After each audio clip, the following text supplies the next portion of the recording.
How to change caption language on YouTube app. Hi everyone, welcome back to our channel. This is Rose and let's get started. Without further ado, for that you need to launch YouTube app and sign into your account. Proceed by tapping U icon at bottom right to access profile. Hit setting icon at top right corner. Now you can scroll down to the bottom and now locate video and audio preferences section under settings page. Choose caption option.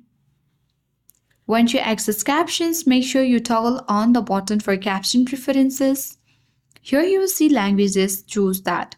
Currently it has been set to English, United States. Here you can see all the list of languages available in which you can change the caption on. For me, English is the convenience language right now. So you can choose any one of the languages according to your convenience and tap on the circle next to it. With that, you will change caption language on YouTube app. I hope this guide was helpful. If it was, then do like, share, comment, and don't forget to subscribe.